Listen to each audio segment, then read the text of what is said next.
ପିତାମାତାଙ୍କ ଆଶୀର୍ବାଦର ଫଳ କ'ଣ ହୋଇଥାଏ ଆସନ୍ତୁ ଜାଣିବା।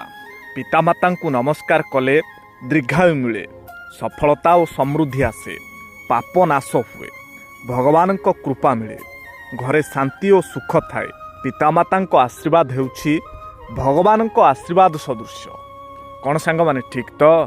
କମେଣ୍ଟରେ ଆପଣଙ୍କର ଉତ୍ତର ନିଶ୍ଚୟ ଲେଖନ୍ତୁ।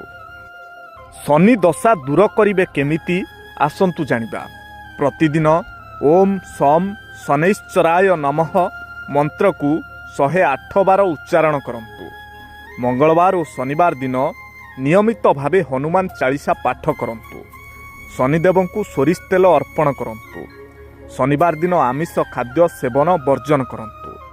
ସମ୍ଭବ ହେଲେ ଗରିବ ବ୍ୟକ୍ତିଙ୍କୁ ସହାୟତା କିମ୍ବା ଦାନ କରନ୍ତୁ। କୁଷ୍ଠରୋଗୀ କିମ୍ବା ଆବଶ୍ୟକତାରେ ଥିବା ବ୍ୟକ୍ତିଙ୍କ ସେବା କରନ୍ତୁ। ପାରମ୍ପରିକ କଥା ଅନୁଯାୟୀ ଶନିବାର ଦିନ ଚୁଟି କାଟନ୍ତୁ ନାହିଁ। ପ୍ରତ୍ୟେକ ଶନିବାର ଦିନ ଶନି ଚାଳିଶା ପାଠ କରନ୍ତୁ। ପ୍ରତି ସକାଳେ କାଉ ଓ ଅନ୍ୟାନ୍ୟ ପକ୍ଷୀଙ୍କୁ ଖାଦ୍ୟ ଖାଇବାକୁ ଦିଅନ୍ତୁ। ଦର୍ଶକ ବନ୍ଧୁ, ଜ୍ୟୋତିଷ ଶାସ୍ତ୍ର ଅନୁଯାୟୀ କିଛି ନିର୍ଦ୍ଦିଷ୍ଟ ରାଶିର ଝିଅମାନେ ସ୍ୱଭାବରେ ଅତ୍ୟନ୍ତ ସରଳ, ନିଷ୍ପାପ ଏବଂ ସଫା ହୃଦୟର ହୋଇଥାନ୍ତି। ତେବେ ଆସନ୍ତୁ ଜାଣିବା କେଉଁ ରାଶିର ଝିଅମାନେ ଏହିପରି ହୋଇଥାନ୍ତି। କର୍କଟ ରାଶି। ଏହି ରାଶିର ଝିଅମାନେ ଅତ୍ୟନ୍ତ ଭାବୁକ ଓ ଦୟାଳୁ। ସେମାନଙ୍କ ମନରେ କାହା ପାଇଁ ଛଳନା ନଥାଏ। ସେମାନେ ଅନ୍ୟର ଦୁଃଖକୁ ନିଜର ମନେ କରନ୍ତି। ମୀନ ରାଶି। ମୀନ ରାଶିର ଝିଅମାନେ ବହୁତ ଶାନ୍ତ ଏବଂ ସରଳ। ସେମାନେ ସବୁବେଳେ ଅନ୍ୟର ସାହାଯ୍ୟ କରିବାକୁ ପ୍ରସ୍ତୁତ ଥାନ୍ତି ଏବଂ କାହା ବିଷୟରେ ଖରାପ ଚିନ୍ତା କରନ୍ତି ନାହିଁ। କନ୍ୟା ରାଶି।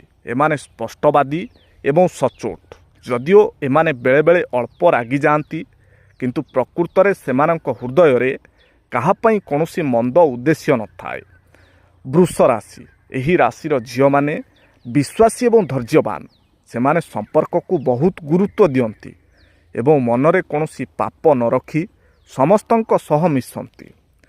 ସଂକ୍ଷେପରେ କହିବାକୁ ଗଲେ ଏହି ରାଶିର ଝିଅମାନେ ପ୍ରାୟତଃ ମନରେ ଯାହା ଥାଏ ତାହା ମୁହଁରେ କହିଦିଅନ୍ତି। କାହା ପଛରେ ଷଡ଼ଯନ୍ତ୍ର କରନ୍ତି ନାହିଁ। କ'ଣ ସାଙ୍ଗମାନେ ଠିକ୍ ତ? କମେଣ୍ଟରେ ଆପଣଙ୍କର ଉତ୍ତର ନିଶ୍ଚୟ ଲେଖନ୍ତୁ। ଆଉ ଯଦି ଭିଡ଼ିଓଟି ଆପଣଙ୍କୁ ଭଲ ଲାଗିଥାଏ ତାହେଲେ ଗୋଟିଏ ସେୟାର କରିବାକୁ ଜମା ବି ଭୁଲିବେ ନାହିଁ। ସାଙ୍ଗମାନେ, ଦୁନିଆ ଆଗରେ ଜଣେ ଝିଅ ଯେତେ ଶକ୍ତିଶାଳୀ ହେଲେ ବି ଯେତେବେଳେ ତା ଆଖିରୁ ଲୁହ ଝରେ, ସେତେବେଳେ ସେ ସବୁଠୁ ଆଗେ ତା ମାଆର କୋଳକୁ ହିଁ ଖୋଜେ।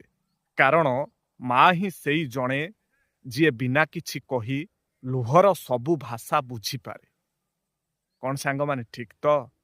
କମେଣ୍ଟରେ ଆପଣଙ୍କର ଉତ୍ତର ନିଶ୍ଚୟ ଲେଖନ୍ତୁ।